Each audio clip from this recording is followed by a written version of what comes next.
অনার্সের প্রথম বর্ষ আমাদের এখানে 6টি বিষয় আছে। 6টি বিষয়ের শিক্ষার্থীদের এই সবক অনুষ্ঠান উপলক্ষে এই গুরুত্বপূর্ণ দোয়ার প্রোগ্রামে আমাদেরকে হাজির হওয়ার তৌফিক দান করেছেন। আলহামদুলিল্লাহ, আল্লাহ তাআলা আমাদেরকে কবুল করুক এবং দারুন নাজাতে তোমরা যারা অনার্সে ভর্তি হয়েছো তাদেরকে আল্লাহ তাআলা কবুল করুক।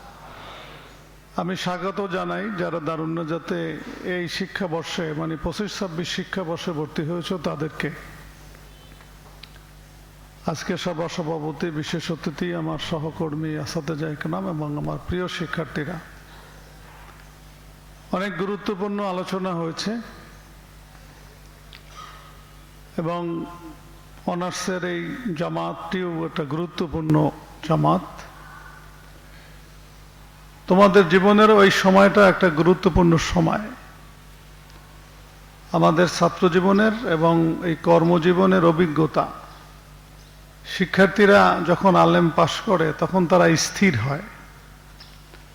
দাখিল আলেম লেভেলে এদের ভিতরে একটা অস্থিরতা কাজ করে, চাঞ্চল্যতা কাজ করে, নানান দিক বেদিক তারা ছোটাছুটি করে। যখন তাদের আলেম পাশ হয় তখন তাদের একটা মানসিক স্থিরতা সৃষ্টি হয় বা স্থির হওয়া উচিত, তার জীবনের লক্ষ্য ঠিক করা উচিত, জীবনের সফলতার কর্মপন্থা কোন পথে সেটা খোঁজা দরকার বা সেই পথটিও খুঁজে বের করা দরকার। কাজে তোমরা যারা অনার্সে ভর্তি হয়েছ তারা, আমি মনে করি তোমরা এখন জীবনে সফলতা অর্জনের জন্য বা জীবনের কাঙ্ক্ষিত লক্ষ্যে পৌঁছার জন্য তোমরা একটা স্থির সিদ্ধান্তে পৌঁছতে পারছো বা সেই পথে চলার জন্য তোমরা চেষ্টা করছো। প্রতিষ্ঠানের শিক্ষক মণ্ডলী বা তোমাদের অভিভাবকরা তোমাদেরকে সেই পথ চলায় সহযোগিতা করবে, তোমাদেরকে পথ দেখাইবে, তোমাদের সেই পথটা কিভাবে সহজভাবে তোমরা অতিক্রম করবা, তোমরা গন্তব্যে নির্বিঘ্নে কিভাবে পৌঁছতে পারবা, সেটাই এখন মূলত আমাদের কাজ। আমার মনে হয় এখানে অনার্সের ছাত্র ছাড়াও তোমরা অন্য ছাত্র আছো, অনেক ছাত্র আসছো, চলেও গেছো। এখানে যারা অনার্সে ভর্তি হয়েছো এর ভিতরে কিছু ছাত্র আছো যারা আলেমে এখানে পড়ছো, আর কিছু ছাত্র আছো যারা আলেমে বাহিরে পড়ছো, আমাদের এখানে অনার্সে ভর্তি হয়েছ। অনার্সের ভর্তি প্রক্রিয়া এখনো চলমান আছে, ওয়েটিং লিস্ট, ভর্তি, বা যারা কোনো কারণে বিশ্ববিদ্যালয়ে ভর্তির আবেদন করতে পারোনি তারাও ম্যানুয়াল পদ্ধতিতে ভর্তি হওয়ার সুযোগ তোমাদের জন্য আছে আমাদের কোঠা থাকা সাপেক্ষে। যারা যোগাযোগ করছে তাদেরকেও আমরা একথা বলছি বা ভর্তি হওয়া যাবে। খুব গুরুত্বপূর্ণ কথা হয়েছে, আমাদের আসাতেজা ইকরাম যারা কথা বলেছেন প্রত্যেকেই বিভিন্ন বিষয়ে কথা বলেছেন। অনার্সের সিলেবাস শুধু অনার্সেরই না, বর্তমানে মূলত মাদ্রাসার এই উচ্চ স্তর ফাজেল কামেলের সিলেবাস খুবই সমৃদ্ধ। অনার্সের সিলেবাসও যেমন সমৃদ্ধ, পাস কোর্স কামেলের সিলেবাসও কিন্তু খুবই সমৃদ্ধ। একজন আলেম হওয়ার জন্য বা শুধু আলেমই না, বরং কর্মজীবনের জন্য একজন শিক্ষার্থী তার কর্মজীবনে একটা সফল কর্মসংস্থানের সুযোগ গ্রহণ করা বা একটা পেশা গ্রহণ করার জন্য যে কোর্স কারিকুলাম পাঠ্য বই থাকা দরকার, সেটা ফাজেল কামেলের সিলেবাস মোটামুটি কিন্তু সমৃদ্ধ, এতে কোনো সন্দেহ নাই। এখানে অনেক শিক্ষক মণ্ডলীরা কথা বলেছে। খুব স্বাভাবিকভাবেই আমাদের অনার্সের সিলেবাস, হাদিসের সিলেবাসেও কিন্তু কিছু তাফসির আছে, বা তাফসিরের আল কোরআনের সিলেবাসেও কিছু হাদিস আছে, বা সব সাবজেক্টের সাথেই কিছু জেনারেল বিষয় কিন্তু আছে, বাংলা, ইংরেজি, অর্থনীতি, রাষ্ট্রবিজ্ঞান, এগুলা কিন্তু আছে। নোমান এ বিষয়ে খুব সুন্দর কথা বলেছে। আসলে এটা একটা বাস্তবতা আমাদের সমাজে। কেন আমরা হাদিস পড়বো, খালি হাদিসই পড়বো, এখানে কেন অর্থনীতি পড়বো, কেন রাষ্ট্রবিজ্ঞান পড়বো, কেন আমরা সমাজ কল্যাণ পড়বো? এটা কিন্তু তোমাদের কল্যাণের জন্য। যারা এই সিলেবাস প্রণয়ন করেছে বা যারা এই শিক্ষা ব্যবস্থার উন্নয়ন চায়, আমরা একটা সমতায় নিয়ে আসতে চাইতেছি যে আমাদের শিক্ষার্থীদের একটা কর্মসংস্থানের জন্য সুযোগ হয়। কারণ আমাদের দেশে বিসিএস পরীক্ষা হয়, এনটিআরসির পরীক্ষা হয়।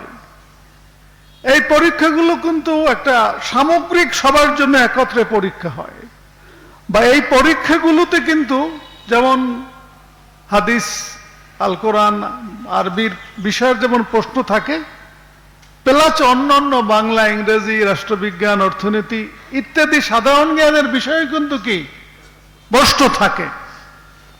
আর যে কারণে সিলেবাস প্রণয়নের কালে শুধু আমরা না, সকল বিশ্ববিদ্যালয় কিন্তু এই যে ঢাকা বিশ্ববিদ্যালয় ইসলামিক স্টাডিজ বিভাগ বা আরবি বিভাগ, বা অন্যান্য বিশ্ববিদ্যালয় ইসলামিক স্টাডিজ বিভাগ বা আরবি বিভাগ, এসব জায়গায় কিন্তু বিভাগ স্টাডিজ, বিভাগ আরবি, সেখানেও কিন্তু এইসব বৈষয়িক বিষয়গুলো কিন্তু আছে।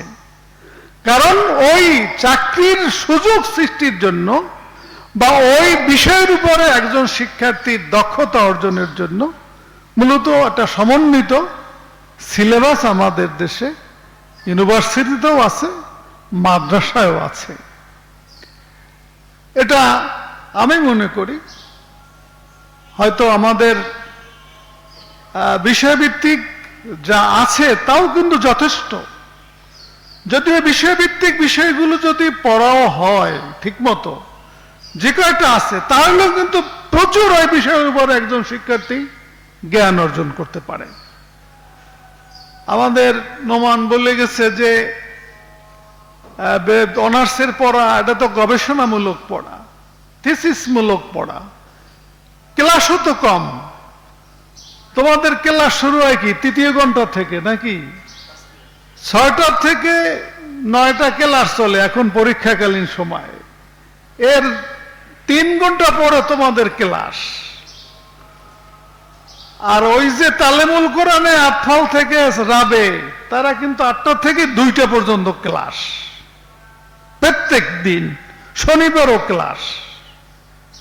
তো কি তাদের চেয়ে তোমাদের লেখাপড়া কম? বেশি। বেশি মানে তুমি এখন নিজে পড়বা, নিজে গবেষণা করবা, নিজে পড়বা। তো বাঙালি জাতির স্বভাবের যে খারাপ দিক, বাঙালি জাতি যখন সময় পায় তখন এই সময়টা অপচয় করে, সময়টা কাজে লাগায় না।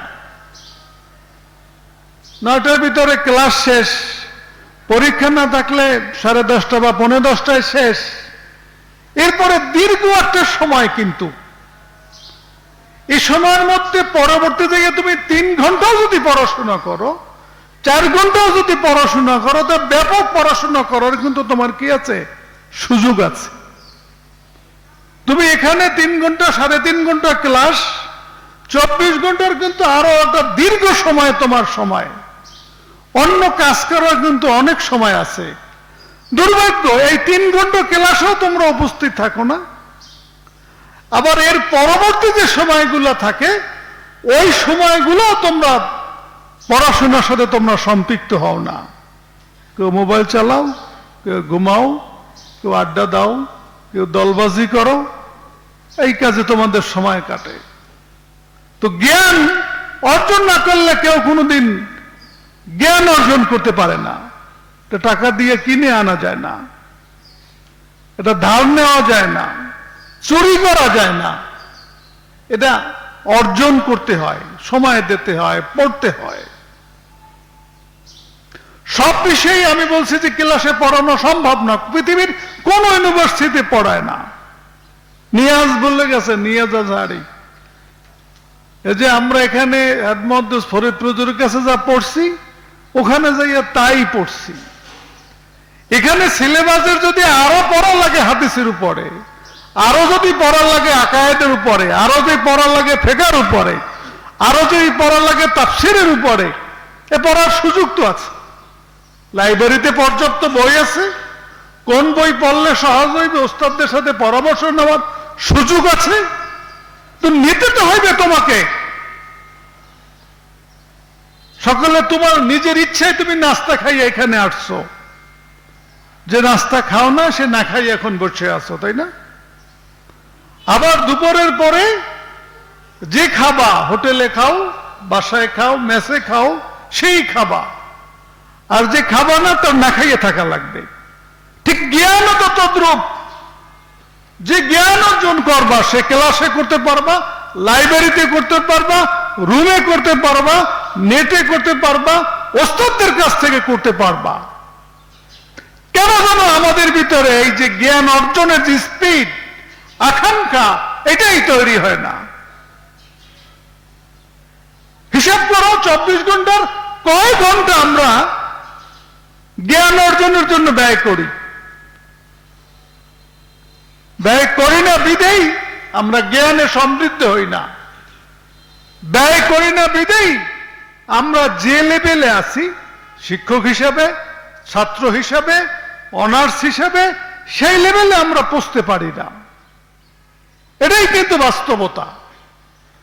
কাজে তোমরা অনার্স মানে সম্মান, নামের সম্মান, জ্ঞানের সম্মান, আদর্শের সম্মান, আচরণের সম্মান, ডিগ্রির সম্মান, ডিগ্রির পরে পেশার সম্মান, সেটা তোমাকে অর্জন করতে হবে।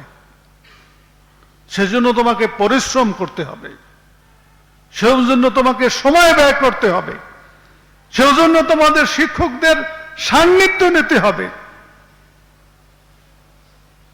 আমরা চ্যালেঞ্জ করে বলতে পারি, অনার্সের এই 6টা বিষয় পাঠদানের জন্য উপযুক্ত শিক্ষক আমাদের এখানে আছে। খুব কম মাদ্রাসায় আছে যে এই লেভেলে এতজন শিক্ষক প্রতিষ্ঠান থেকে রাখা। আমি মনে করি কোন মাদ্রাসায় নাই। বাংলাদেশের যতগুলো মাদ্রাসায় অনার্স আছে খোঁজ নাও তুমি, নাম করা মাদ্রাসা একটা একটা জিগাও, খোঁজ নাও যে সেইখানে যে কয়জন আছে সেই কয়জন শিক্ষক এইখানে আছে কিনা। তোমাদের এখানে মঈনুদ্দিন বক্তব্য দিতেছে আরবি বিভাগের পক্ষ থেকে, কিন্তু কায়রোর থেকে আরবি করছে, অনার্স করছে। যারা অনুষ্ঠান পরিচালনা করেন তাদের কিন্তু একটা লক্ষ্য নিয়ে পরিচালনা করা দরকার, যে কারা বক্তব্য দেবে। দিনাজপুরের বক্তব্য তো নেটে নেটে ভাসতে আছে, প্রত্যেক দিন শুনে ছেলেরা, কিন্তু জাকারিয়ারও তো কেউ চেনে না। এদেরকে তো হাইলাইট করা লাগবে এদের কাছে। হ্যাঁ, দিনাজপুরের বক্তব্যের প্রয়োজন নাই সে কথা আমি বলছি না। নোমানের বক্তব্য শুনছো, বাসায় গনে টেলিফোন করিয়া নিয়ে আসা হয়েছে, ধরিয়ে আনা হয়েছে বললে চললে, বসে তোমার বক্তব্য দিতে হইবে।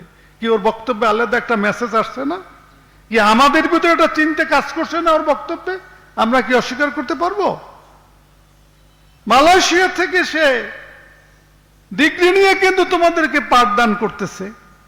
জাকারিয়া টেলিফোন করে এখানে নিয়ে আসছি বক্তব্য দেওয়ার জন্য, কোনো প্রস্তুত নেই, এখানে দাঁড়াইয়ে তো শ্বাস করতে আছে। রাগের প্রস্তুতি থাকলে তো আরো সুন্দর বক্তব্য দিতে পারে। ওর থিসিস ওটা কিং আব্দুল আজিজ ইউনিভার্সিটিতে বই আকারে ছাপবে তারা, থিসিসটা সম্পর্কেও কথা বলতে পারত। এই নিয়াজ আমাদের এখানেরও ছাত্র, আবার সে আজহার থেকে, সে আকায়েদের উপরে বেসিক্যালি সে অনার্স করছে। সেদিন খুব নামকরা একটা মাদ্রাসার প্রিন্সিপাল বলে যে আকায়েদ নিয়ে এত বিতর্ক, মাদ্রাসার সিলেবাস থেকে আকায়েদটা উঠেই দেওয়া। বেকুব কাকে বলে, ফ্যাক্তাবাজ কাকে বলে? বরং এখন দাবি উঠতে হবে যে আকায়েদে অনার্স খুলতে হবে। আমরা ফিকার দাবি তুলছি, ফিকা হয়েছে। কালকে আমার দ্বারে তো নানান সুরাতে আসে, আমার দ্বারে অন্য মানুষ আসলেও তারা লম্বা জামা টামা পরিয়ে আসে, ওর ভিতরে যাতে দাড়ি টাড়ি বড় ইয়ে 2-4 জন লইয়া আসে। তা আমি তো দেখলেই বুঝি যে এরা কারা কি জন্য আসছে। দেখলাম আবার ফেসবুকে আমার ছবি টবিও ছাড়িয়ে দিচ্ছে তারা। তাই মাদ্রাসার দুরবস্থা কি করি আমি কইলে, আপনারা চান মাদ্রাসার উন্নয়ন চান? আপনারা চান ছেলেরা ডাক্তার হইবে, ইঞ্জিনিয়ার হইবে, এটা হইবে সেটা হইবে, আলেম চান? আলেম বানাইতে চান আপনারা? ওইবে আপনি মাদ্রাসা আলেম। কওমি মাদ্রাসায় যদি হাজার হাজার ছাত্র থাকতে পারে, তাকে তো ডিগ্রিও নাই, তা আমাদের কেন ছাত্র থাকবে না? আমাকে চাইতে হইবে। আমরা ছাত্রকে রাজনীতি শিখাই, বিপ্লবী বানাই, হাদি বানাই, অমুক বানাই, তমুক বানাই, কিন্তু আমরা তো মাদ্রাসা ছাত্রকে ইমাম আবু হানিফা বানাইতে চাই না। আমরা তো মাদ্রাসা ছাত্রকে বুখারী বানাইতে চাই না। হইবে কিভাবে? আগে আপনাদের নিয়ত ঠিক করা লাগবে, নাইলে কিছু হবে না। এইটা বুঝতে হবে। তা আমি যে কথা বলতেছিলাম, ওই নিয়াজ, আমি বলছি সে আকায়েদের উপরে, সে কিন্তু বলছে যে এই বইগুলো যদিও ওখানে নাই, কিন্তু ওস্তাদের কাছ থেকে পড়া যায়, আমাদের লাইব্রেরিতে আছে, ওগুলো পড়ানোর মতো এখানে ওস্তাদ আছে। তোমার তো সেই ইচ্ছেটা তোমাকে কি থাকতে হবে, এটা কিন্তু বুঝতে হবে। এছাড়াও আমাকে আর একজন আজহারি আছে, লুৎফর রহমান আজহারি, নাইম আজহারি তো বক্তব্য দিছে, সেও কিন্তু জাকারিয়ার সাথেই তো একত্রে একই সময় তারা ওখানে পড়াশোনা করছে। দাওয়ার যে বসা ছিল, ছাত্রকে তোমাকে খামাই তোমাই রাখতেছে, এও কিন্তু ওইখানে পড়তে আছে। লুৎফর রহমান আজহারি আছে 5 তলায়, বই লাগতে আছে, জমা দেওয়া। ঠিক আছে, তুমি বই লাও, তোমার এখানে দেখানো দরকার নাই। এই আজহারি দেখাইতেছি তা না, এখানে যারা আছে তারাও তো অনেক বড় বড়। ফরিদ হুজুরের কথা বলেন, পাবনা হুজুরের কথা বলেন, সবার কথাই, প্রত্যেকেই তো এরা বিজ্ঞ। এই যারা আজহারি করিয়াছে এদের ওস্তাদ তো এরা, এবং এরা ওস্তাদের মতো এদেরকে স্বীকৃতি দেয় তো এদের এলেমের কাজে। এদের চেয়ে ছোট বলছে সেটা না, তোমাদের একটা প্রবণতা যে বিদেশি মাল মানে ভালো মাল, এটা একটা ধারণা এই জাতির, তাই না? এজন্য ওস্তাদ এখানে আছে, ছাত্র তো লাগবে, ছাত্রের পড়ার ইচ্ছা তো লাগবে, ক্লাসে তো থাকা লাগবে। আমি আমার সহকর্মীদেরকে অনুরোধ করব, আপনারা এখনই প্ল্যান করেন, প্রত্যেক ডিপার্টমেন্টে আলাদা, শুধু এই ছাত্র না, দাওয়াত আমাগো নাইম আজহারি, আমাদের জাকারিয়া আজহারি, এরা এখনই প্ল্যান করতে হইবে যে এই ছাত্ররা কিভাবে ক্লাসে উপস্থিত থাকে, এদের সাথে একটা সম্পর্ক গড়িয়ে তুলতে হবে। শুধু এদের সাথে না, এখন তো আলেম পরীক্ষা দেবে, তাদের সাথে যোগাযোগ করতে হবে, তোমরা দাওয়াত সাবজেক্ট নিয়ে পড়বা। আরবি এলারা, আরবির ছাত্র এখনই জোগাড় করা লাগবে, সেটা ওই আলেম পরীক্ষার্থী, আলেম ফার্স্ট ইয়ার, এদের সাথে যোগাযোগ। তো আলেমের ঘন্টা আছে, আলেমের ছাত্রদেরকেও তো এরা চেনে, এদেরকে পড়ান, এদেরকে উৎসাহিত করেন। ঠিক এরকম হাদিসের, ফিকার, এরকম দাওয়ার, প্রত্যেক সাবজেক্টের টিচাররা, কারণ এটা ক্রাইসিসের সময়, এই সময় আমরা যদি সংযোগ স্থাপন না করতে পারি শিক্ষার্থীদের সাথে, তাহলে আমাকে এলেম আমাকে অন্তরেই থাকবে। আমাদের বড় একটা কাজ শিক্ষার্থীদের সাথে সম্পর্ক স্থাপন করা। শিক্ষার্থী যেন আমাকে পছন্দ করে, শিক্ষার্থী যেন আমার কথা শুনতে আগ্রহী হয়। এজন্য আমার মেধা এবং আমার সময় এবং আমার আচরণ শিক্ষার্থীদের জন্য অনুকরণীয়, আগ্রহশীল করে তুলতে হবে।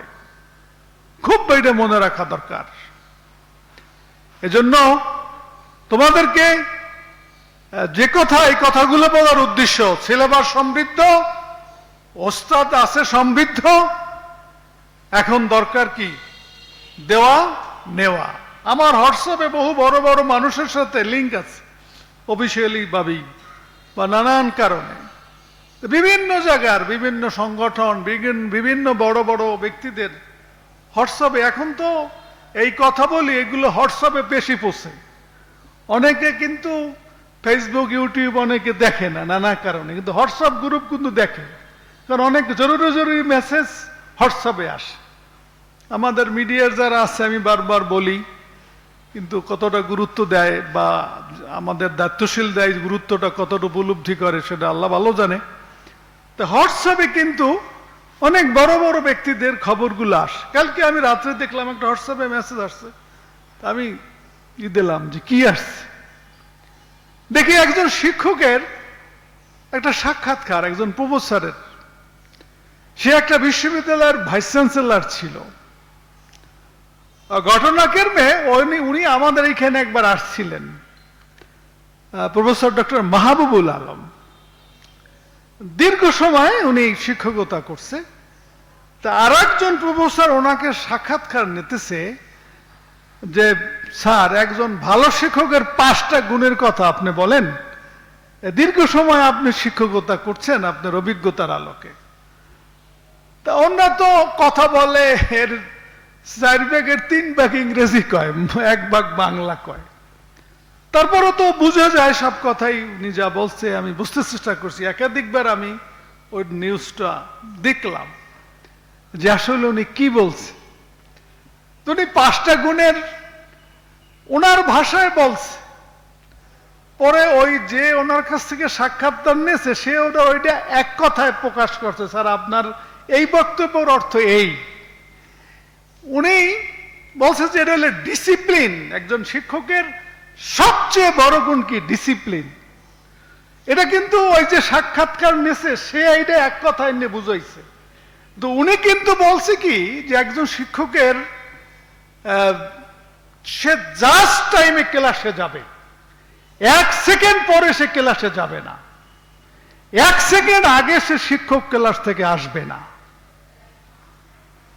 তাতে হবে কি, তারা তো এটা ভাবে না যে আমাদের অনার্সের ছেলেরা ক্লাস করে না, 3 জন আইস কাইলায় আর 3 জন। এইটা তো অনেক বড় বড় টিচাররা কিন্তু এটা ভাবে না।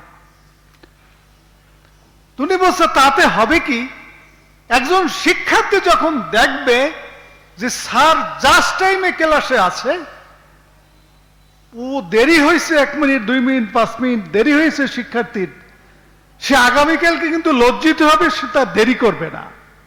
স্যারে কিছু না বললেও ওই শিক্ষার্থী কিন্তু, আমাদের ভাইস প্রিন্সিপাল আমাদের স্টাডিজের ছাত্র ঢাকা বিশ্ববিদ্যালয়ের রয়সুদ্দিন স্যার ছিল, আমাদের কি কাশ্যপ তাফসীরে কাশ্যপ পড়াইছে, আমাকে ভাইস প্রিন্সিপাল কি পড়াইছে জানি না।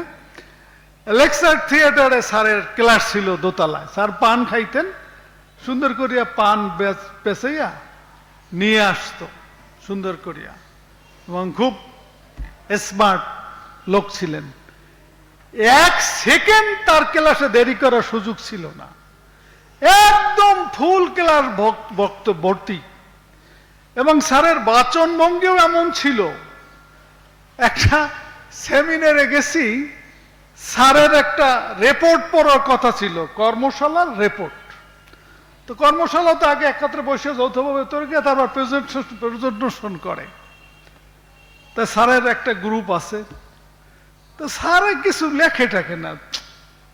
তা আমরা কই আরে আমরা স্যারের গ্রুপে এটা বেশ যেতে মনে, স্যারে ওখানে কি প্রেজেন্টেশন করে। আমি কই স্যার কি? আমি স্যার পেপার তো রেডি না, কথা সবুর করো তুমি। তা আমি চিন্তা করি কি বলে, এত মানুষ বিসিটিসি অনেক জায়গার অপমান বোধ করবো আমরা। স্যার আমাদের গ্রুপের স্যারে উঠে একটা কাগজ এরকম সামনে লইয়া পড়তেছে মানে স্বাভাবিক কথা বলতেছে। এখন সবচেয়ে এই গ্রুপটা ফার্স্ট হয়ে গেছে, স্যারের এই গ্রুপটা। উনি কিন্তু যা চিন্তা করছে তা এমন ভাবে প্রেজেন্টেশন করতে পারছে। আমি বলতেছি তার বাচনভঙ্গি এমন ছিল, এবং ওই যে সে টাইমলি ক্লাসে যাইতো, ওই ক্লাসের শিক্ষার্থীরা কিন্তু সবাই আমরা তার ক্লাসে আগে ভাগে যাই হাজির হইতাম। যেমন তার ক্লাসে স্বাদ অনুভব করতাম, কিছু শিখতে পারতাম। স্যার মারা গেছে, আল্লাহ জান্নাত নসিব করুক। ইসলামী আরবি বিশ্ববিদ্যালয়ের প্রথম ভাইস চ্যান্সেলর হয়েছিলেন স্যার। দেখো আজকে তারা আমরা স্মরণ করছি তাকে। আমি বলছিলাম যে আমার হোয়াটসঅ্যাপের গ্রুপের কথা, অনেক সময় কিন্তু আমাদের কারণেও কিন্তু ক্লাসে সমস্যা হয়। একজন ক্লাসে যদি শিক্ষক না যায়, পরের দিন ওই ক্লাসে কিন্তু শিক্ষার্থীরা আসতে আগ্রহী হয় না। একজন শিক্ষক ক্লাসে যাই যদি ওই 5টা গুণের ভিতরে আরো অনেকগুলো গুণ আছে, সেখানে এটাও একটা আছে যে দ্বিতীয় গুণ কি, তৃতীয় গুণ কি, যে শিক্ষক এমন ভাবে পাঠদান করবে যে একটা বাক্যে 15টা ওয়ার্ড দিয়ে একটা বাক্য হইতে পারে, আবার 10টা ওয়ার্ড দিয়ে একটা বাক্য হইতে পারে। উনি বলতেছেন সাক্ষাৎকারে 6টা ওয়ার্ড দিয়ে একটা বাক্য হইতে পারে, 3টে ওয়ার্ড দিয়েও একটা বাক্য হইতে পারে, 2টা ওয়ার্ড দিয়েও একটা বাক্য হইতে পারে। একজন শিক্ষকের বুঝতে হবে যে আমার এই যে শিক্ষার্থীরা, এই শিক্ষার্থীরা যদি আমি 15 ওয়ার্ডের একটা বাক্য বলি, তাহলে এই 15 ওয়ার্ডের বাক্যটাকে এরা ধারণ করতে পারবে না। যখন 6টা তাই পারবে, এর পরের তা পারবে না, অর্থাৎ এই বাক্যটা আমার শিক্ষার্থীরা আর বুঝবে না। তাই শিক্ষার্থীরা আমার ক্লাসে আর মনোযোগী হবে না। একজন শিক্ষার্থীর নির্ধারণ করতে হবে যে আমার শিক্ষার্থীদের, শিক্ষকের নির্ধারণ করতে হবে যে আমার এই শিক্ষার্থীদের পড়ানোর কৌশলটা কি হবে। এমন একটা বাক্য এমন সহজে বলতে ধারণ করতে পারে। ওই শিক্ষকের কি গুণ, তার ভিতরে সেটা একটা বলেছেন। যাই হোক, আমি তোমাদেরকে বলতে চাই যে তোমরা ক্লাস করবা। দেখো 25-26 শিক্ষাবর্ষ অর্থ কি? 25 সনের জুলাই থেকে 26 সনের জুন পর্যন্ত, এইটা হইল 25-26 শিক্ষাবর্ষ। তাহলে তোমাদের শিক্ষাবর্ষের গেছে কিন্তু শেষ হইয়া, হিসাবে আছে 2 মাস। 1 বছর যদি বলে তো ওটা তোমাদের জীবনে একটা লস না? আমাদের মন্ত্রী মহোদয় খুব হুঙ্কার টুঙ্কার দিতেছেন যে এই লস করা যাইবে না। মন্ত্রী তো হইলবে না, আমরা তো আসল মন্ত্রী তো দারুণ না যাতে নাকি, আসল মন্ত্রী তো বিশ্ববিদ্যালয় বোর্ডে। আমরা কি চাই, তোমরা কি চাও, এখানে যারা বসা আছে তারা কি চায়? এরা যদি না চায়, ওই মন্ত্রী কিছু করতে পারবে না। মন্ত্রী কেন, প্রধানমন্ত্রীও কিছু করতে পারবে না। দা কুড়াল কাশি তো আমাদের হাতে, এটা বুঝতে হবে। আমরা বারবার বলি, বারবার কথা বলি, যখনই বলি তখনই এই কথাটা বলি। এই 2 মাস এই সরকারের নূতন বিসির, তারও প্রায় 2 মাসের মতো সময় হয়ে গেছে, চাইতেছে। বারবার বলতেছি যে আপনার তারিখ দেন, তারিখ দেন, কবে অনার্সের পরীক্ষা নেবেন, কবে ফাজলের পরীক্ষা নেবেন, কবে কামালের রেজাল্ট নেবেন। নো, কোনো জবই কাল গায়ে দিতেছি আপনার লই মিটিং করবো, আপনার জন্য মিটিং করবো, সেদিনকার শনিবার মিটিং করবো, দিতেছে না। দেবে কি না? ওই এনার্জি, ওই চিন্তা, ওই অনুভূতি, তোমাদের জীবনের যে ক্ষতি হইতেছে, এটা আমি যে হৃদয় যে উপলব্ধি করি, এই উপলব্ধিটা তো তারা করে না। তারা তদবির, তাদের ক্ষমতা সুসংহত করা, কিছু চমক দেখানো, এই বাস্তবতা সমাজের। এই দেশ ছাড়িয়ে যাওয়ার সুযোগ আছে আমার, তোমাদের আছে। এর মধ্যেও আমরা উঠতে চাই, তাই না? এর মধ্যে আমরা দাঁড়াইয়ে থাকতে চাই, এর মধ্যে আমরা সম্মানিত হতে চাই, এর মধ্যেও কি আমরা আমাদের জীবনের লক্ষ্যে পৌঁছতে চাই। আমি যে কথা বলতেছিলাম, যে কারিকুলাম, যে সিলেবাস অনার্সের, ফাজেলের, কামেলের, যদি তুমি এইটা পড়ো, তাহলে এই লেভেলে তোমার এলেমের যে সমৃদ্ধ, এলেমের যে ব্যাপকতা, সেটা কিন্তু এখানে আছে। পাশাপাশি তুমি যদি তোমার বিষয়ভিত্তিক দক্ষতা অর্জন করতে পারো, বিষয়ভিত্তিক দক্ষতা অর্জন করতে পারে, সে ভালো ফলাফলও করতে পারে। প্রায় বছরই তো প্রতি পরীক্ষায় তো আমাদের এখান থেকে মোটামুটি রেজাল্ট ফার্স্ট সেকেন্ড একটা না একটা কিন্তু আমাদের হয়। অনার্সের, ফাজেলের, কামেলের হয় না? তোমরা দেখো না রেজাল্টগুলো যখন হয়, আরো হোক এইটা আমরা কামনা করি। রেজাল্ট যখন ভালো হবে, বিষয় যখন তোমার দক্ষতা হবে, তাহলে তোমার আগামী দিনের যে কর্ম পেশা, যতই বলি পাবনা হুজুর বলছে যে তোমরা এখন টাকার চিন্তা করো, বাড়ির চিন্তা করো, সমিতির চিন্তা করো, মানার নাই। এই চিন্তাটা করবা লেখাপড়ার মাধ্যমে। তুমি ভাবো যে অনার্সের 4 বছর, মাস্টার্সের 1 বছর, 5 বছর, 5 বছরে আমি যেমনি ভাবে এই বিষয়গুলো জ্ঞান অর্জন করব, এই 4 বছর বা 5 বছর পরে আমি বিসিএস যদি দেই, সমান বিসিএস দেবার তোমাদের বিসিএস দিতে পারবা, তোমরাও এমটিএসসি দিতে পারবা, তোমরা অন্য অন্য যে সব চাকরির পেশা আছে সেই পেশাগুলো কি তোমরা অংশগ্রহণ করতে পারবা। তোমরা এখন টাকার চিন্তা করো এইখানে যে এর সাথে সাথে 3 ঘন্টা 4 ঘন্টার মাত্র ক্লাস, দীর্ঘ একটা সময় 4 বছর যদি একজন শিক্ষার্থী ছেলে পড়ার পাশাপাশি যে এই পড়া দিয়েই কি আগামীতে আমাকে চাকরি নিতে হইবে, এনটিএসসিতে পাশ করতে হইবে, বিসিএস এ পাশ করতে হইবে, অন্য জায়গায় চাকরির একটা পেশা আমাকে গ্রহণ করতে হবে, এজন্য আমার ভাষার জ্ঞান থাকতে হইবে, বাংলার, ইংরেজির, আরবির, সাধারণ জ্ঞানের, চলমান ঘটনা সম্পর্কে আমার ধারণা থাকতে হইবে। পরীক্ষায় যে বিষয়গুলো আসে, তোমার এখন বয়স হয়েছে, বুঝ হয়েছে যে কি করলে তুমি পরীক্ষায়, চাকরির পরীক্ষায় পাশ করবা। এখন তো তোমার পাশ করারও সুযোগ নাই। আমার পরীক্ষার রেজাল্টেও তো কি নাম্বার আছে 12 নাম্বার। তুমি যদি এ প্লাসের নাম্বার পাও গ্রেডিং এ বা যে, তাহলে তুমি 12 নাম্বার তো অটোমেটিকলি এখানে চাকরির ক্ষেত্রে পাইয়ে গেলা। তা তোমার রেজাল্টের গুরুত্ব আছে। আবার তুমি যে বিষয়গুলো পড়তেছ, সাধারণ বিষয়ও আছে, তোমার সাবজেক্ট বিষয়ও কিন্তু আছে, এ বিষয়ে কিন্তু পরীক্ষায় তোমার কি নাম্বার আছে। তাহলে তুমি এখনো যদি চিন্তাটা করো যে আগামী দিনে এই টিউশনি করো আর এই আন্নাজাতে, আইডিএলএ, মডেল ইনস্টিটিউটে প্রফেসরগিরি করো, এইটা তো এক জিনিস না, এক জিনিস। এটারে ভাবে প্রিন্সিপাল, আন্নাজাতের প্রিন্সিপাল, ওই দারুল মাকামের প্রিন্সিপাল, ওই ভাবলে তো চলবে না। তোমাকে এটা চ্যালেঞ্জ, আর একটা চ্যালেঞ্জ মোকাবেলা করতে হবে কি, কর্মের জন্য, পেশার জন্য। সেখানে তো আর একটা পরীক্ষা দিতে হবে। সেই পরীক্ষাটা নির্ভর করবে তোমার এইখানে ক্লাসের উপরে, এইখানে তোমার রেজাল্টের উপরে, এবং ওই চাকরিতে যে বিষয়গুলো তোমার লাগে, সেটা ইংরেজি হোক, সেটা গণিত হোক, সেটা বাংলা হোক, সেটা সাধারণ জ্ঞান হোক, এর বিষয়টা রপ্ত করে। এজন্য আলাদা সময় লাগবে না, এর সাথে সাথে তুমি চালাইতে পারবা। তুমি টাকার চিন্তা করো, বাড়ির চিন্তা করো, দোষ নাই। তুমি কোটিপতি হও, ইউনিভার্সিটির ভাইস চ্যান্সেলর হও, মনে করে কেটা তোমাকে? সেই চিন্তাটা করতে হবে তোমার এই শ্রেণী কার্যক্রমের সাথে, তোমার এই পড়ার সাথে, এটা বাদ দিয়ে না। এটা কিন্তু বুঝতে হবে, এটা কিন্তু বুঝতে হবে।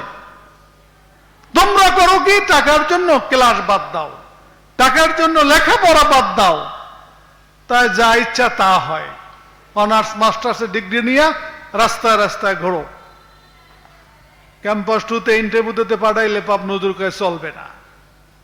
দারুন নাজাত থেকে অনার্স করছে, মাস্টার্স করছে, লাভটা কি? এ জায়গায় তো একটা ম্যানেজমেন্ট তো আছে, ভালো শিক্ষক আছে, কেমনে পড়ায় একজন শিক্ষার্থী সেটা দেখবে না? সে যদি শিক্ষকতা করতে যায়, সে দেখবে না যে কিভাবে আমার ওই ভালো শিক্ষক শিক্ষকতা দান করছে, আমি সেই পদ্ধতিটা রপ্ত করব। আমি বক্তৃতা দিতেছি, তোমাদের মধ্যে একজন কেউ যখন একটা প্রতিষ্ঠান পরিচালনা করবে, সে শিখবে না যে মঞ্চে, কোন মঞ্চে কিভাবে কথা আমরা শুনে আসছি, এটা শিখবে না সে, না তো তারে গ্রহণ করবে না কেউ। শিক্ষা জিনিসটা তো এত ক্ষুদ্র জিনিস না যে পকেট থেকে বাইর করব আর খাবো, এর নাম শিক্ষা না। একটার পর একটা প্রোগ্রাম। আমি আমার সহকর্মীদের অনুরোধ করি, আপনারা একটু ভাবতে থাকেন কি কায়দায় শিক্ষার্থীদেরকে আমরা গড়িয়ে তুলতে পারি। এরা পড়তে চায় না, এই অনুষ্ঠান এটা একটা পড়া, এটা কিন্তু একটা বিশাল পড়া। যদি তোমরা সেটা গ্রহণ করতে পারো, কাল এইখানে একটা অনুষ্ঠান হবে, আর ওইটাই বিজ্ঞানের ছাত্রকে কুইজ প্রতিযোগিতা, এর আলোটা সেমিনার হবে বিজ্ঞানের। আমাদের প্রাক্তন ছাত্র যারা এই বুয়েটে পড়ছে, মেডিকেলে পড়ছে, 5-6 জনেরা এখানে আসবে, ওদের অভিজ্ঞতা ওরা শেয়ার করবে। এটা কিন্তু একটা পড়া। শনিবার ফজরের পর এইখানে একটা অনুষ্ঠান হবে, আলেম সেকেন্ড ইয়ার আলাগো মেশকাতের শেষ সবক হইবে, ফার্স্ট ইয়ার আলাগো মেশকাত খতমের সবক শুরু হইবে। আবাগো নাজির বিরুজুর শশীনা শেখুল হাদিস, শশীনার সাবেক প্রিন্সিপাল ডক্টর শরফত আলী সাহেব তারা অনুষ্ঠানে থাকবে। ওটা কিন্তু একটা পড়া। আর ওই যারা আবার কানে কানে বাইরেই যাবা, হুজুররা আমার দেহানের জন্য তোমাকে আইনে ভরসে এইখানে মসজিদ, এই মনোভাব থাকলে তো তুমি শিখতে পারবা না। দারুন নাজাত প্রতিনিয়ত একের পর এক প্রোগ্রাম করে, প্রোগ্রাম আরো হইতে পারে। এই নিয়ম আপনারা যারা সিনিয়র, আপনাদের তো অনেক কাজ, স্বাভাবিক বয়স হয়েছে, ব্যস্ততা, শারীরিক অসুস্থতা, ইয়াংদেরকে কাজে লাগান। এরকম সেমিনার হোক ক্লাস ভিত্তিক, হাদিসের উদ্যোগ একটা সেমিনার হইবে অনার্সের ছাত্রদেরকে নিয়ে, পেপার পড়ুক একজনে, জাকারিয়াটা পেপার লেখুক, অর্থনীতির পরে একটা সেমিনার হবে, নোমান লেখুক, এইসব প্রোগ্রাম নেন। এর মাধ্যমে মধ্যে একটা থিম ঢুকান, জাতির এটা দায়িত্ব, আমাদের এদের প্রতি দায়িত্ব। কি করে সেটা বুঝি না, অন্যরা কি করে সেটা দেখার বিষয় নাই, তোমরা ওইগুলোর গুরুত্ব বুঝতে চেষ্টা করো। আর আপনারাও আল্লাহর রাস্তে জাতির এই দুঃসময়ে কিভাবে এদের সাথে আমরা সংযোগ স্থাপন করতে পারি, এটা আমাদের খুব দরকার। এ নিয়ে ভাবা দরকার, চিন্তা করা দরকার। তোমরা যদি অনার্সের এই সিলেবাস কমপ্লিট করো, আবারও বলি, এই পড়ার সাথে সাথে তোমরা কর্মের চিন্তা করবা। একটা ছেলে 4 বছর 5 বছর আগ থেকে যদি চিন্তা করে যে আমি এনটিএসসির পরীক্ষায় পাশ করব এই পড়ার সাথে সাথে, তাহলে দেখবা যে প্রথম যখন পরীক্ষা দেবা, এই পরীক্ষায় তোমরা এনটিএসসিতে টিকে যাবা। তোমরা ওই পরীক্ষার আগে গাইড, নোট, অনলাইন যে আছে সব পড়ার, এখন রাস্তায় করো, মোবাইল চালাও, সময় নষ্ট করো, চরিত্র নষ্ট করো, নামাজ পড়ো না, আর আল্লাহর কাছে কান্নাকাটি করো। দেখবা 4 বছর পরে তোমার শেষ লগে দেখবা তোমার কর্মসংস্থানের আল্লাহ সুযোগ হয়ে যাইবে। তোমরা অর্থনৈতিক চিন্তা এইভাবে করো। আলহামদুলিল্লাহ আমরা বহু ছাত্র কিন্তু আবার এনটিএসসির মাধ্যমে আমাদের বহু জায়গায় শিক্ষক হয়ে গেছে। যে এলাকায় যাই পাগলের মতো ছুটে আসে ছাত্ররা, বিশেষ করে যারা একটু মেধাবী, আখলাকি, এরাই তো আমাদের সাথে বেশি যোগাযোগ রক্ষা করে। তোমরাও পারবা। ও হীনমন্যত ওয়াজ আমি শুনাইতে চাই না, তোমরা তো অলরেডি অনার্সে ভর্তি হইছ, বিশ্ববিদ্যালয় হও না সেটা না, তোমরা বুঝে শুনে এখানে ভর্তি হইছ যে তোমরা আলেমও হবা, প্লাস আগামী দিনে তোমাদের কর্মসংস্থানও এই সার্টিফিকেটের মাধ্যমে হবে। কিন্তু সেজন্য তোমাদের মানসিক প্রস্তুতি লাগবে, সেজন্য তোমাদের পরিশ্রম করতে হবে, সেজন্য তোমাদের কি কৌশলে তোমরা আগাবা, তোমাদের কি গ্যাপ। অনার্সের ছেলের হাতের লেখা যেভাবে থাকার কথা, ইংরেজির যে জ্ঞান থাকার কথা, তোমরা তো ক্লাস 1 হইতে আলেম পর্যন্ত ইংরেজি পড়ে আসো নাই? তোমাদের তো ইংরেজিতে বক্তৃতা দেওয়ার কথা।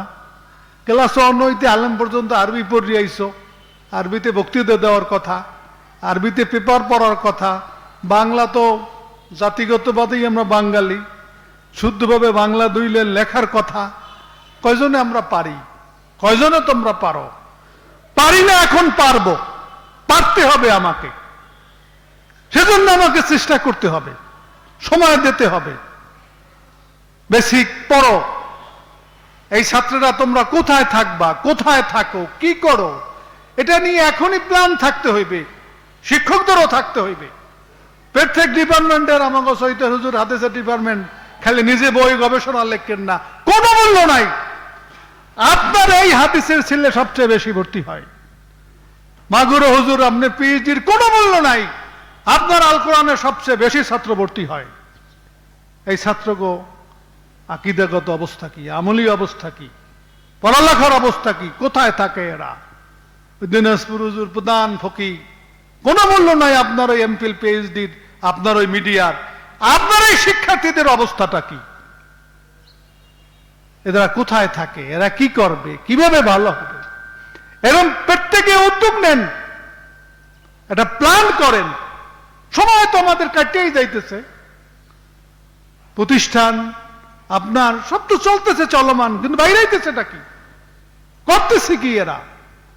অন্তত যে শিক্ষার্থীরা ভর্তি হয়েছে এটা মেজর অংশ যেন আগামী দিন সম্মানজনক একটা জায়গায় এরা পুষতে পারে, এদের আকীদা আমল যেন একটা সঠিক জায়গায় এরা থাকে। এটা নিয়ে আমাদের গবেষণা, চিন্তা, সহযোগিতা, এরকম একটা মনোভাব আমাদের থাকতে হবে। কাজে এই কোর্স অনার্স তোমাদেরকে শুধু ডিগ্রি দেবে না, তোমাদেরকে কর্ম দেবে, সম্মানজনক পেশা নেবে। সেটা বিসিএস প্রশাসনও যাইতে পারবা, শিক্ষায়ও যাইতে পারবা, ইউনিভার্সিটির প্রফেসরও হইতে পারবা। এমপিএল পিএইচডি করতে আছে দিই অনেকে আমাদের ছাত্রেরা এই অনার্স মাদ্রাসার ডিগ্রি নিয়ে, তোমরাও পারবা। কিন্তু তোমার কোয়ালিটিটা তো নির্ভর করবে, তোমার চেষ্টাটা তো নির্ভর করবে, সে বিষয়টা খেয়াল করবা। যাই হোক, কথা যা বলার সেটা হয়েছে। এবং আমাদের লাইব্রেরিতে বারবার তোমরা যাওয়ার চেষ্টা করবা, অনার্সের ছেলেরা লাইব্রেরিতে যাবা, সময় কাটাবা, দেখবা, আবার বই চুরি করে নেবা না। হ্যাঁ, দুর্ভাগ্যজনক সত্য যে অনার্সের ছেলেরা বই চুরি করছে, ধরা খাইছে। এটা চিন্তা করতে পারি নাই আমি যে লাইব্রেরির বই অনার্সের স্টুডেন্ট চুরি করে নেবে। এটা জাতির অবক্ষয়, কোথায় আমরা আছি আল্লাহ তাআলা জানে। এজন্য বই পুস্তক পড়বা, দেখবা কি কি বই পুস্তক আছে এই সম্পর্কে ধারণা নেবা। আমাদের মাসিক বিকাশ আছে, নূতন বিকাশ, তোমরা পড়বা, লেখবা। আমাদের ইংরেজি পত্রিকা আছে ত্রৈমাসিক, ভয়েস অব নাজাত, মোটামুটি এখন রেগুলার। আদনান ভালো কাজ করতেছে। আরবিটা বাইরে না, আরবি টিচার তো বেশি, এর জন্য ওইটা একটু সময় সময় গ্যাপ হয়, কিন্তু ইংরেজিটা মোটামুটি ওরা রেগুলার বাইর করতেছে, আরবিটাও রেগুলার বাইর হইবে আশা করি। কাজে তোমরা এই যে পত্রিকাগুলো পড়বা, লাইব্রেরিতে 5টা পেপার ডেইলি যায় আসরের আগে, ইংরেজি পত্রিকা যায়, 4টে বাংলা পত্রিকা যায়, এগুলো তোমরা পড়বা। দেশ সম্পর্কে একটা সচেতনতা তোমাদের আসবে, সময় নষ্ট করবা না, এইগুলা তোমরা কাজে লাগাবা। সর্বশেষ যে কথাটা, তোমরা অনার্সে পড়ো, তোমাদের নীতি কি, আদর্শ কি, সে ব্যাপারে তোমরা স্থির সিদ্ধান্তে পৌঁছবা। দারুন নাজাত তার স্বকীয়তা নিয়ে চলে। দারুন নাজাত দলীয় রাজনীতি মুক্ত প্রতিষ্ঠান। তোমার ভর্তি বাতিল হওয়ার এখনো সুযোগ আছে, বাতিল করে যাইতে পারো। যে মনে করবা যে এখানে রাজনীতি করতে আইসি, তার এখানে থাকা দরকার নাই। যে মনে করবা এখানে শিক্ষা নিতে আইসি, এখানে আমল করতে আসছি, সে এখানে থাকবা। এখানে যাইয়া যা মনে করে তা করবে। এইখানে যে কয়েকদিন থাকবা, এইখানে নীতি আদর্শে থাকবা। এইখানের পরিবেশ যদি কেউ নষ্ট করো, ক্ষতিগ্রস্ত হবা, কোনো সন্দেহ নাই। ক্ষতিগ্রস্ত হবা, কোনো সন্দেহ নাই। খবরদার, মাদ্রাসার অভাব নাই, যাও যেখানে মনে চায়। এখানে আসছো, ফরিদপুরে ঘুরে ঘুরে বলছে যেখানে যাও, সেইখানের নিয়ম, এইখানের নিয়ম, আমল, আকীদা, লেখাপড়া, আগামী দিনের কর্মজীবনের উপযোগী নিজকে গড়ে তোলা, এইটা হইল এইখানের নিয়ম, অন্য কিছু না। ভিন্ন চিন্তা করার কোনো সুযোগ এইখানে নাই। যারা ভালো না লাগে এখনো ভর্তি ক্যান্সেল করে যাইতে পারো, ছাত্র যে কজন থাকবে এইতেই চলবে। সারা দেশে সর্বাধিক সংখ্যক ছাত্র দারুন নাজাতে, অনার্সও মাস্টার্সও, তোমরা গেলেও হইবে, তোমরা থাকলেও হইবে। আমরা চাই যারা আসছো তারা জীবনের একটা সময় একটা ভালো চিন্তায় পরিচালিত হও। সে চিন্তাটা এলেমের, সে চিন্তাটা আকীদা বিশ্বাসের, সে চিন্তাটা আমলের, এবং এই চিন্তার মাধ্যমে আগামী দিন ভালো একটা কর্মসংস্থান, সম্মানজনক একটা পেশা, দেশ জাতি ইসলামের একটা সেবা করার দক্ষতা তোমরা অর্জন করতে পারো, সেইটা আমরা চাই, সেইটা আমরা প্রত্যাশা করি। আর এর জন্য তোমরা আল্লাহর কাছে দোয়া করবা, কান্নাকাটি করবা। রেজেক কার হাতে? আল্লাহর হাতে। সম্মান কার হাতে? আল্লাহর হাতে। এই আল্লাহর কাছে তোমরা কানবা, দোয়া করবা। আল্লাহ পছন্দ করে এমন কোনো কাজে তোমরা জড়াবা না। তোমাদের এই বয়সে ভয়ানক ক্ষতি করে কি? অশ্লীলতা, বেপরদিকে ছাইয়ে গেছে। মোবাইল, ইউটিউব, ফেসবুক, ইচ্ছা করলো আমি দেখছি এমন সব ছেলেরা এইসব খারাপ কিছুতে লিপ্ত হয়, যেটা আমরা প্রত্যাশাও করি না। হুজুরে বলে, হুজুর এই ছেলে তো এরম না, এই ছেলে একেবারে ভালো, বিনয়ী, কিন্তু দেখা যায় ভয়ানক। মানুষের সব চাহিদা পূরণ করার তো আল্লাহ তাআলা সুযোগ দিছে। ইসলাম মানা করছে নাকি টাকা অর্জন করতে মানা করছে? কোটিপতি হইতে মানা করছে? ইসলাম বলতেছে কি হালাল ভাবে উপার্জন করো। এই সাহাবায়ে কেরামের মধ্যে বড় বড় ধনী সাহাবায়ে কেরামরা ছিল না? সাহাবায়ে কেরামরা দেশ পরিচালনা করছে না? তো সুযোগ তো আছে। মানুষের জীবনের চাহিদা, যৌন চাহিদা, শারীরিক চাহিদা কি আল্লাহ পূরণ করার সুযোগ দিছে না? 4 জন বিয়ে করার সুযোগ দিছে না? কি কইছে নেই যে সুন্দর মেয়ে বিয়ে করতে পারবা না? বলছে। ইসলাম বলে বিবাহের আগে কোনো নারীকে তুমি দেখতে পারবে না, গয়রা মুহরম নারীকে তুমি দেখতে পারবা না, তার সাথে কোনো যোগাযোগ করতে পারবা না। ইসলাম তো তোমাকে নিষেধ করে নাই। সময়, সুযোগ, পদ্ধতি, সেইটা হলো মূল বিষয়। মানুষ কেন মানুষ আর পশু কেন পশু? পশুর কাছে কোনো নিয়ম নাই, যা মনে চায় তা করতে পারে। আর মানুষ নিয়ম কানুনে আবদ্ধ, আল্লাহর হুকুম, আল্লাহ নবীর তরিকা আবদ্ধ, এর বাইরে সে কিছু করতে পারবে না। কিন্তু সবকিছু করার কিন্তু সুযোগ আছে। যৌন চাহিদা বলো, আর্থিক উপার্জন বলো, ক্ষমতা অর্জন বলো, সবকিছু ইসলাম বৈধ করেছে, সেটা পদ্ধতিগত ভাবে, অন্য পদ্ধতিতে না। এইটা বুঝতে হবে। মিথ্যা, গীবাত, অন্যকে ছোট করা, মাদ্রাসাকে ছোট করা, সমালোচনা করা, এগুলো যে করুক তার জন্য এগুলো হারাম। কি আছে নাকি শরীয়তে যে রাজনীতি করলে, ইসলামী রাজনীতি করলে গীবাত করা যাইবে? কোন হানে আছে? মুনাফিকি করা যাইবে? অন্যকে ছোট করা যাইবে? কোন বই পুস্তকে আছে?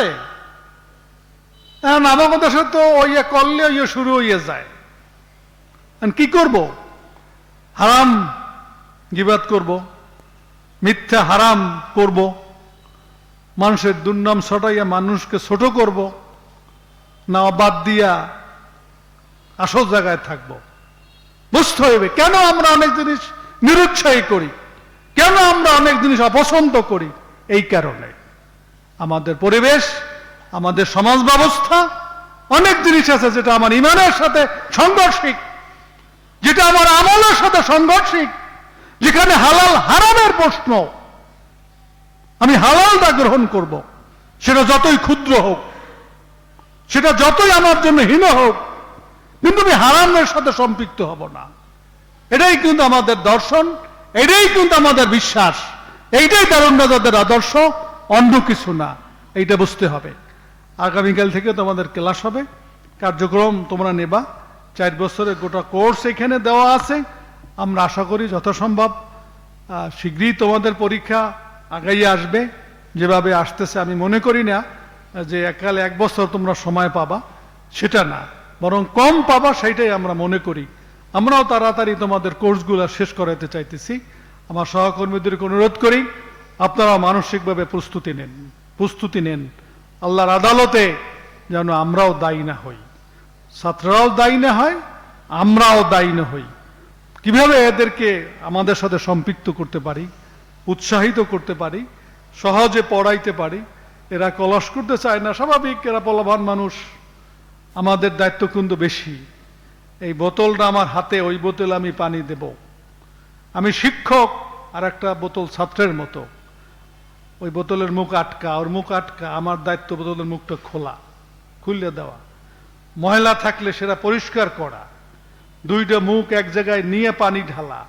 নিজেকে দায়িত্ব মনে করতে হবে।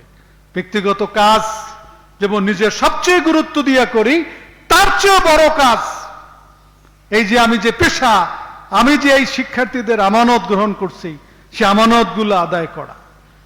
আল্লাহর আদালতে আমরা যেন কেউ মুআখাযার সম্মুখীন না হই। এবং তোমাদেরকেও বলি, তোমরাও কষ্ট দেবা না। ক্লাসে না আসলে শিক্ষকরা কষ্ট পায়, তোমাদের পিতামাতা কষ্ট পায়। আর এই বনে জঙ্গলে এদিকে সেদিকে থাকতো না, ওস্তাদদের সোহবাতে থাকার চেষ্টা করো। এবার তো অনার্সের বর্তে ফিও অনেকের মওকুফ করছি, এটা আগে কিন্তু ছিল না। এবার কিন্তু তাও করছি যে পড়ু করো অনার্স। মাশাআল্লাহ, বেতন যারা 2nd ইয়ার 3rd ইয়ার আছে, ফুল বেতন দিয়ে পড়ি, এরকম ছাত্র খুব কম দাঁড়াইয়ে বলতে পারবে। ফ্রি আছে। আর মাস্টার্সে ভর্তি হইতে আছে, হুজুর অনার্সের বেতন বাহির হয়েছে। আমি বলো সময় কমাম না, হুজুর অর্ধেক করে দিয়েছেন, বলছেন বাকিতে পরে দেবা। এখন না এরকম। যদি সুযোগ থাকতো ফ্রি করে দিতাম, ফ্রি খাওয়াইতাম তোমাদেরকে, তবু পড়তা তোমরা। সে সুযোগ আমাদের হাতে নাই। পড়ো, মানুষ হও, কাজে লাগবে, কাজে লাগবে। ভালোর মূল্য সারা জীবন ছিল, আগামী দিন কিয়ামত পর্যন্ত থাকবে। শুনো নাই নুহুর পেলামনু সব শেষ, আর এই বুড়ি বলে আলাপই পায় নাই। এটা বুড়ির কেসা শোনো নাই? বুড়ি কইছিল নুহু আসলাম নিয়ে যাইবে, তো বন্যা শুরু হয়ে গেছে। বুড়ির কথা মনে নাই, বন্যার পরে নুহু খুঁজতে যাইতে যে বুড়ি ঠিকই আছে। তো সারা পৃথিবী বাঁচছে গেছে, দেখছো নুহুর জমানা গেছে কবে। এটা গল্প না সত্য? সত্য। শোনো না ইব্রাহিম ইসলামারে আগুনে ভালাইছে নমরুদ, ফুলের বাগান হয়ে গেছে। ভালো ভালোই ভালো, আর খারাপ যতই মেকআপ দাও, খারাপ খারাপই খারাপ। এটাই কিন্তু বাস্তব। আল্লাহ তাআলা আমাদেরকে বুঝদান করুক, আমাদেরকে সঠিক দায়িত্ব পালন করার তৌফিক দান করুক। আল্লাহ তাআলা আমাদের মুহতারাম প্রিন্সিপাল হুজুরের দিক নির্দেশনা নসিহাগুলো আমাদের বাস্তব জীবনে আমল করবার তৌফিক দান করুন।